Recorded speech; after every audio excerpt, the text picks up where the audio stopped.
present you our client's project for carton boxes. Our orgs conducted a market research in which they found that many new gift shops in Bulgaria and fast food companies had entered the market, so the demand for carton box had increased. So we planned that now it's a really good moment to enter the business of carton box producing. Let's take a look behind the numbers. Here is our production process. That what you see on the screen is the gluing and folding machine. You can see the already assembled and printed boxes going through it one by one. The circular metal things you're gonna observe in a second are what put glue on each box. From there, they go downwards, where a tool that looks like a hammer pushes the bottom of the box, folds it, and the sides, where just a second ago the glue was applied, stick to one another. Now we have a complete box. After that, they get assembled and go out of the machine. That's where our worker comes in the picture.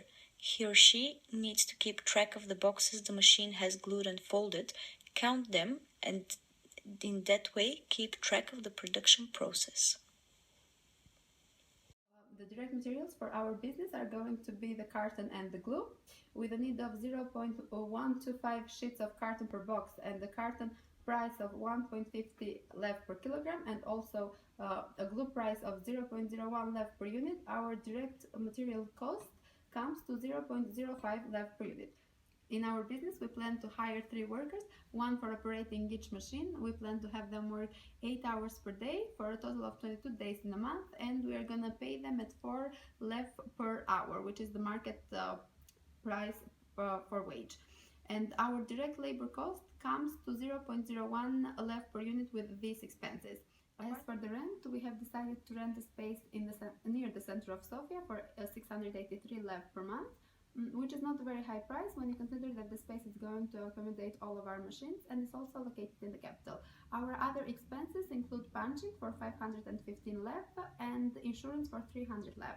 Now, with the information that we have and the help of the traditional overhead allocation method, our overhead rate comes to 4.49 per direct labor hour. With this full information on direct material, direct labor, and overhead cost per unit, we decided to have also a markup of 60% because the initial investment is very high in comparison with the price of a unit produced. We made our calculation and we came to the decision that the price of one of our boxes should be around 11 zloty. So our orgs conducted a research and we end up with that results. The optimal market price is 11 zloty per unit, and we plan to produce 200,000 units. So our total sales are going to be almost 23,000.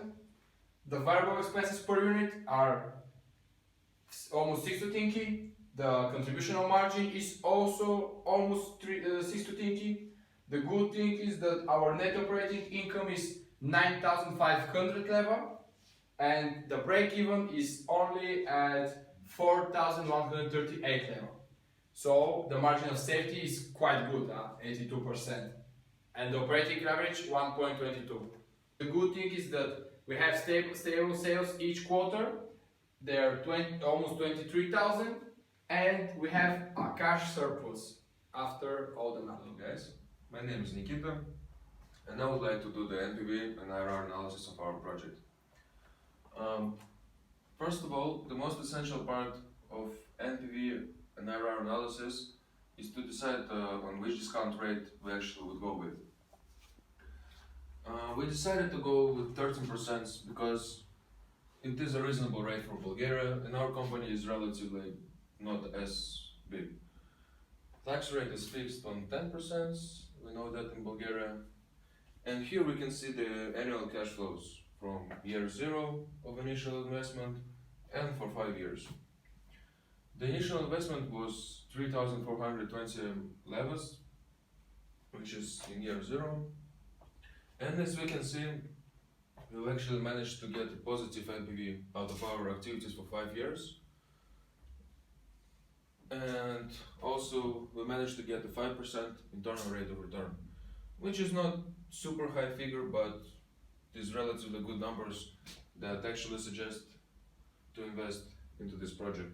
And last but not least, the payback period is only 9 months. So in 9 months, you would get your money back. So somewhere here, like not even 1 year, it's finished. You would already be in plus. You would already get your money from here back. So I think it's a good project, and I would suggest any investor to invest. What if? What if? What if? The first scenario of our what if analysis is to increase the units produced from 200,000 to 500,000, keeping the same overhead, direct materials, and direct labor rates per unit. Our net income after taxation becomes positive and quite higher than what we had, so we start making quite a big profit. This would be a very good step to take. Nevertheless, we need to be sure that the market is going to demand 500,000 units. Our second scenario is to raise the markup by 80%. That increases the price to 0.1246 BGN per sandwich box. With this new price, our profit increases and the cash surplus increases as well, even though the change in price is not very significant.